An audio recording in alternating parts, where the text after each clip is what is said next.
तो आज हम पढ़ेंगे अनुवांशिकता। तो अनुवांशिकता की जो जनक हैं ग्रेगर जॉन मेंडल, जिनको जो पादरी ऑस्ट्रिया के थे, आधुनिक अनुवांशिकता के पिता हैं। ये कौन? Gregor John Mendel. और परिभाषा क्या है अनुवांशिकता की? तो वो है माता पिता के अनुवांशिक लक्षणों का पीढ़ी दर पीढ़ी स्थानांतरित होने की प्रक्रिया को अनुवांशिकता कहते हैं। अनुवांशिकता मतलब जेनेटिक्स शब्द बैटसन ने 1985 में किया था, जो मेंडल के सिद्धांत पर आधारित है, लैंगिक जनन पर आधारित है। मेंडल के प्रयोग 7 लक्षण वाले उद्यान मटर, गार्डन पी, पाइसम सैटाइवम द्वारा पर किया गया था। नवीसीन क्रोमोसोम, मेंडल के अनुवांशिक नियम सब देखेंगे। तो प्रभाविता का नियम, लॉ ऑफ डोमिनेंस। तो मेंडल के अनुवांशिकता का नियम जो है वो 3 है। पहला प्रभाविता का नियम, दूसरा है पृथक्करण का नियम, तीसरा है स्वतंत्र अभ्युवहन का नियम। तो अब हम देखेंगे क्रोमोसोम्स। तो इसकी पहले परिभाषा देख लेते हैं।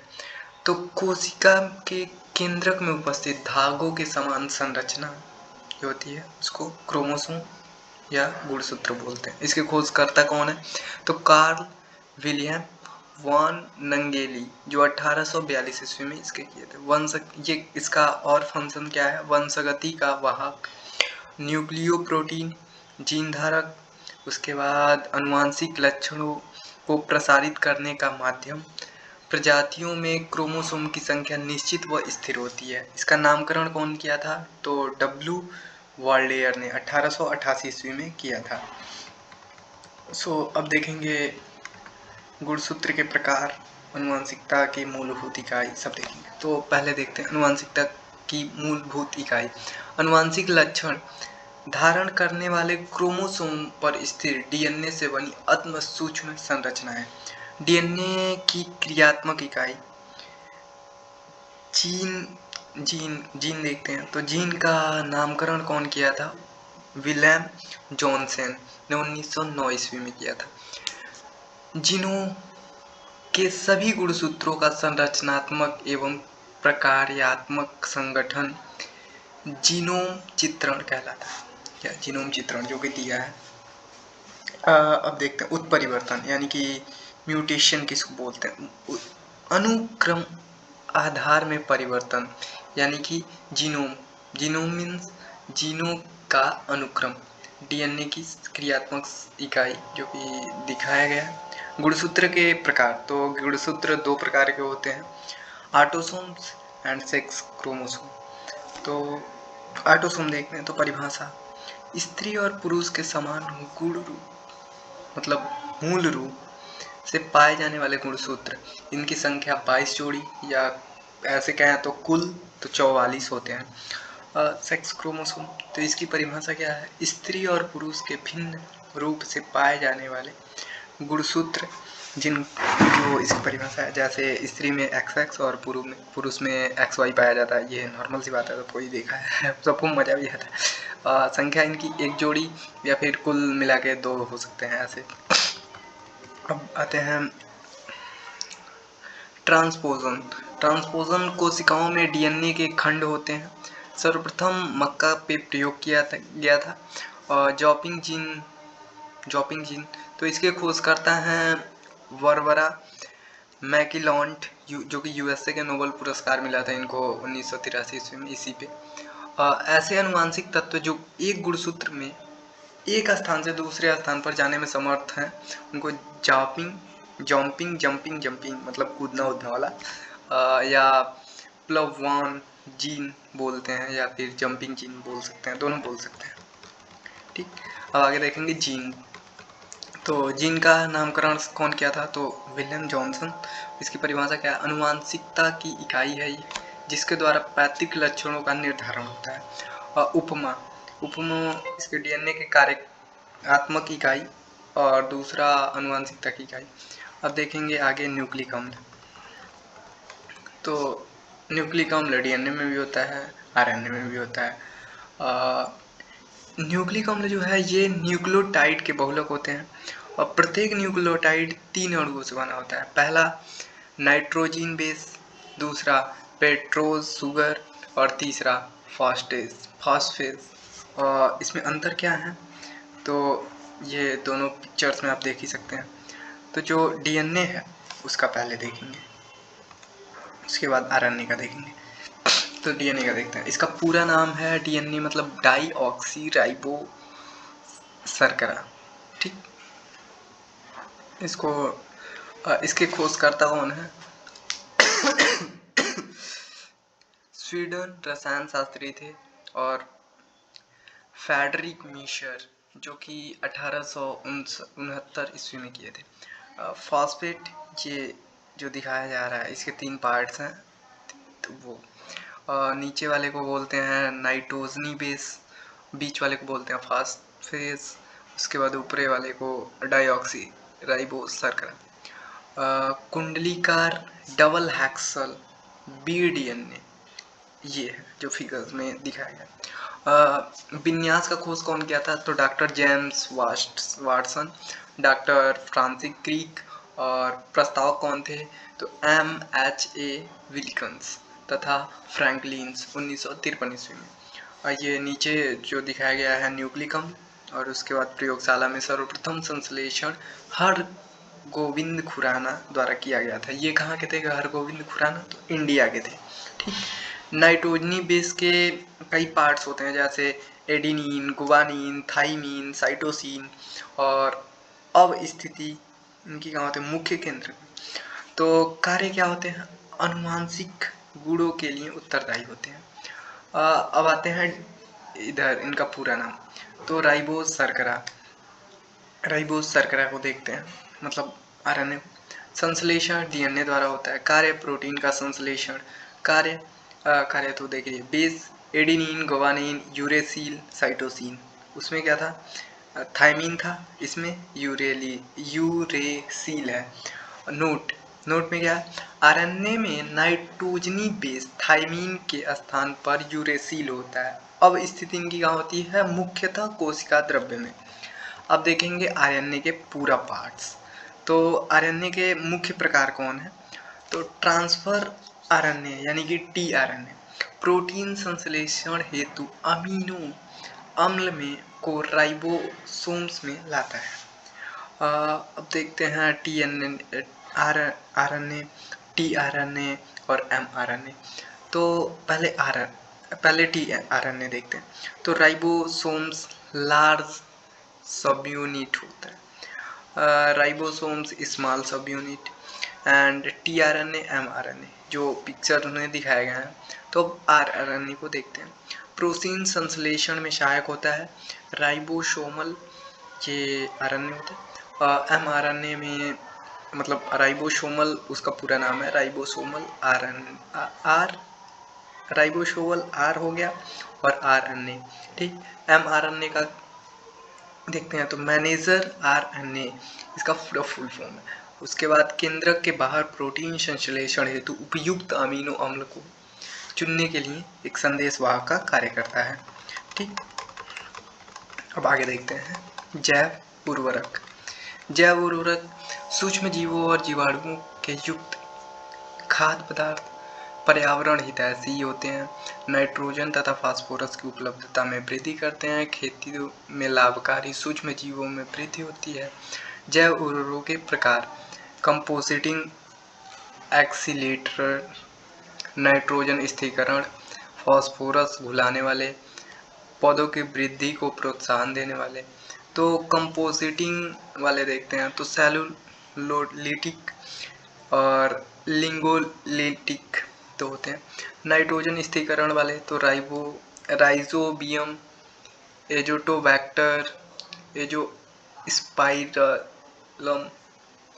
उसके बाद एसिटिबैक्टर, नील हरित शैवाल, एजोला। फास्फोरस में घुलने वाले तो बैसिल्स, स्यूडोमोनास, एप्सिलस, वैस्कुलर और पौधों में वृद्धि करने वाले तो राइजोबैक्टीरिया और स्यूडोमोनास, ये तो नहीं है। अब देखते हैं ये नील हरित शैवाल तो नाइट्रोजन स्थिरीकरण में सहायक होते हैं। इनका अन्य नाम साइनोबैक्टीरिया है। एजोला का सहचर करते हैं। प्रोकैरियोटिक शैवाल है ये। उसके बाद अब देखते हैं ये एजोला। तो एजोला क्या होता है ये सब देखना है। तो एजोला तो ये जलीय फर्न होता है, ठीक। उसके बाद दुधारू पौधों को खिलाने पर उपयोग किया जाता है। पत्तियों को पृष्ठीय सतह पर साइनोबैक्टीरिया, एनाविया, एजोली और इसका काम क्या होता है नाइट्रोजन स्थिरीकरण। और दुधारू पौधों को खिलाने पर दूध की मात्रा में वृद्धि होती है। एजोला नाइट्रोजन स्थिरीकरण होता है, उपज क्षमता में वृद्धि करता है, ठीक। अब देखते हैं जैव उर्वरक। तो जैव उर्वरक में पौधे का एक पूरा पार्ट्स देखते हैं पहले। तो जो ऊपर है मुख्य दलहनी फसलें में नाइट्रोजन स्थिरीकरण करने वाले जीवाणु होते हैं और जड़ें होती हैं। दलहनी पौधे चना, मटर, सेम, अरहर इत्यादि इसके एग्जाम्पल्स हैं।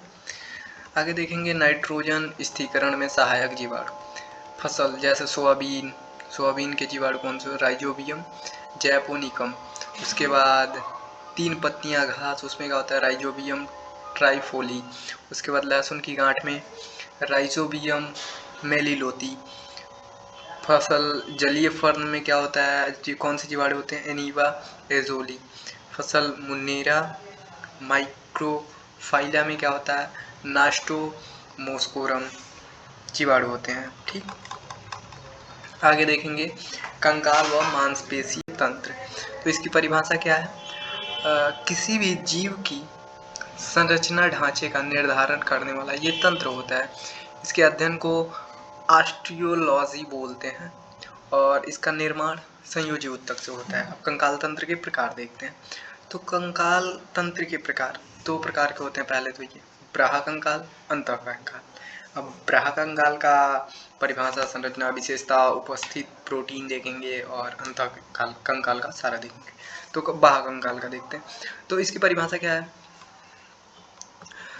किसी जीव के बाहरी संरचना स्वरूप को निर्धारण करने वाले ये तंत्र होते हैं और इनकी संरचना मृत कोशिकाओं के द्रव्य से, जिसमें रक्त संचरण नहीं होता है। विशेषता इनकी काटने पर दर्द नहीं होता, जैसे नाखून, बाल, ठीक। और उपस्थित प्रोटीन अल्फा क्रिएटिन होता है इसमें। अब अंतःकंकाल को देखेंगे तो हड्डियों से बना ढांचा जो शरीर को आकार देता है और कठोरता के कारण इनमें क्या होते हैं? तो इनकी कठोरता के कारण तो कैल्शियम व फास्फोरस की मतलब उपस्थिति। संरचना तो ठोस व संयोजी ऊतक से बने होते हैं। विशेषता इनकी मजबूती के लिए विटामिन डी, कैल्सीफेराल जो कि विटामिन डी का बायोलॉजिकल नेम है, की आवश्यकता होती है, ठीक। आगे देखेंगे विभिन्न जीवों में बाह्यकंकाल के उदाहरण। तो मनुष्य में बाल, जो कि मैं ऊपर ही बताया हूँ, बाल, रोम, नाखून। उसके बाद चौपाए जंतु में खूर, रोम, सींग, नख। पक्षियों में पंख, चोंच। मछलियों में ऊपरी सल्क। कछुओं में ऊपरी कवच। अब देखेंगे वयस्क मानव शरीर में 206 हड्डियों का विवरण।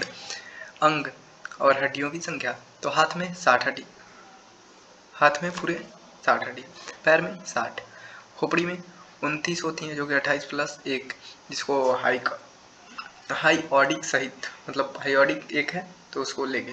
कपाल में 8, चेहरे पे 14, कान में 6, रीढ़ की हड्डी में वयस्क में 26 होती है और बच्चों में 33, पसलियों में 12 जोड़ी मतलब 24, और हाथ की उंगलियों में अस्थियों की संख्या तो अंगूठे में 2, शेष में 3-3।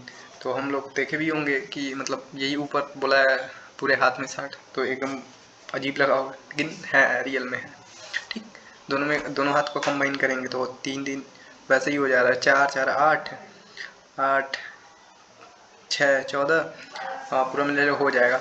तो अब आगे देखेंगे क्या, मानव अंतःकंकाल में उपस्थित अस्थियों की संख्या। नवजात शिशु में लगभग 300 होती है, वयस्कों में 206 होती है, ठीक। आगे देखते हैं अंतःकंकाल के भाग। तो अंतःकंकाल के 2 भाग हैं, अक्षीय कंकाल, उपांगीय कंकाल। अच्छिया कंकाल के भाग 2 भाग हैं, खोपड़ी, कशेरुदंड। उसके बाद उपांगीय कंकाल के 2 भाग हैं, हाथ और पैर। कुल हड्डियाँ इसमें 126 हैं, और इधर अच्छिया कंकाल में वयस्क में 80 तथा शिशुओं में 87 हड्डियाँ होती हैं। ठीक, आगे देखते हैं। मनुष्य के शरीर में पाए जाने वाले प्रमुख तत्व, तो ऑक्सीजन 65%, फास्फोरस 1%, अन्य तत्व 1.3%, कैल्शियम 1.5%, नाइट्रोजन 3.20%, हाइड्रोजन 9.5%, कार्बन 18.5%। मांसपेशीय तंत्र, मांसपेशीय से निर्मित होता है। कार्य इसका क्या होता है? शरीर के सहारा और दृढ़ता व गति देना। जैसे हम चलते होते हैं सब मांसपेशियों की वजह से होता है। ठीक, जोड़ों के नाम, तो लिगामेंट हड्डी को हड्डी से जोड़ने का काम करता है। स्टर्नम, तो पसलियों को आपस में जोड़ने का कार्य करता है। कंडरा हड्डियों की मांसपेशियों को जोड़ने का काम करता है। प्रमुख हस्तियों के नाम, तो अब प्रमुख हस्तियां कौन कौन सी हैं, उनके नाम कौन कौन से हैं वो देखेंगे। तो क्लेविकल, जिसको जित्रुक या हंसुली बोलते हैं, हंसुली जो गले के पास को होती है। स्कैपुला, जिसको स्कंद फसल बोलते हैं, ये हाथ के शोल्डर के नीचे वाला हिस्सा। उसके बाद स्टर्न मतलब ऐसे समझो दोनों सीने के बीच का हिस्सा। उरोइस्त, जिसको बोलते हैं ब्रेस्ट बोन, मतलब दोनों सीने के बीच का हड्डी। आगे देखेंगे करप्लस मतलब कलाई की हड्डी है। पैटेला, जो कि घुटने की हड्डी होती है। ठीक, अब देखेंगे अस्थिमज्जा की परिभाषा क्या है? तो मानव अस्थियों में पाया जाने वाला ये होता है अस्थिमज्जा पिक्चर में दिखाया गया है। 2 प्रकार का होता है, लाल अस्थिमज्जा और श्वेत अस्थिमज्जा, मतलब आरबीसी और डब्ल्यूबीसी का निर्माण करता है। ठीक, next video we will be seeing that is मानव हाथ में पाए जाने वाले अस्थियों के नाम।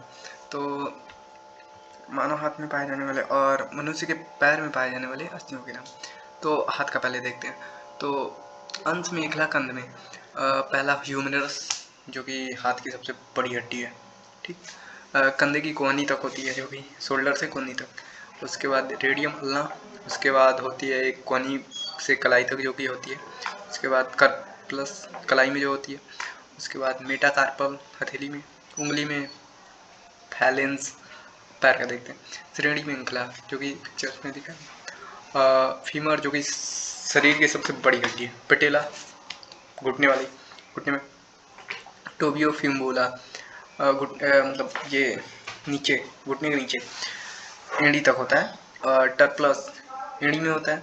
उसके बाद मेटाटार्सल पंजे में होता है। और उसके बाद एक होता है फैलेंस, उंगली में, जो कि उंगली में दोनों में फैलेंस ही होता है।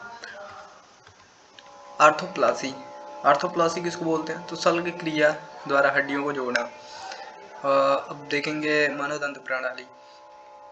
तो वयस्क मनुष्य में 32 दांत होते हैं। ठीक, और ये बच्चों में तो दूध के दांत 20 होते हैं, 2 बार उगने वाले दांत होते हैं, जिनको दूध के दांत बोलते हैं। अस्थायी दांत मतलब 12 होते हैं, केवल एक बार ही उगते हैं। दांत के प्रकार कितने हैं? तो 4 प्रकार हैं। मोलर, प्रीमोलर, जो कि चबाने का काम करते हैं। उसके बाद इंसाइजर, कैनाइंस, जो कि इंसाइजर वजन को काटने का काम करता है, और कैनाइंस फाड़ने का काम करता है। तो ये उसका सूत्र हो गया। सूत्र में मनुष्य के दांत का सूत्र, इंसाइजर 2 होते हैं, ऊपर 2 नीचे। उसके बाद कैनाइंस 1 होते हैं, एक ऊपर एक नीचे। और प्रीमोलर 2 ऊपर 2 नीचे। मोलर्स 3 ऊपर 3 नीचे। पूरा मिला जुला 8 ऊपर 8 नीचे, 16 2 32। एक ऊपर का ये पूरा बता दिया 16 नीचे का 32 हो गया। परीक्षा दृष्टि के हिसाब से कुछ क्वेश्चंस देख लेते हैं। मानव हड्डी में पाया जाने वाला सर्वाधिक लवण, तो कैल्शियम फॉस्फेट है। अस्थि एवं दंत निर्माण तथा मजबूती हेतु आवश्यक, तो कैल्शियम, फास्फोरस और फ्लोरीन।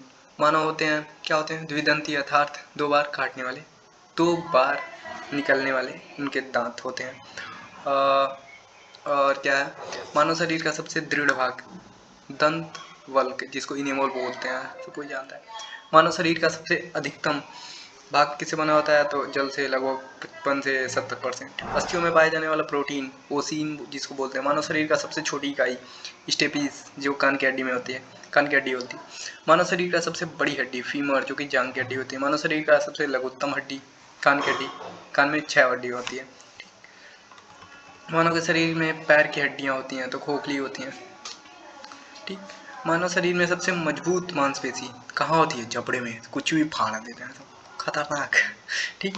नेक्स्ट वीडियो में पाचन तंत्र पढ़ेंगे। So we will be stop.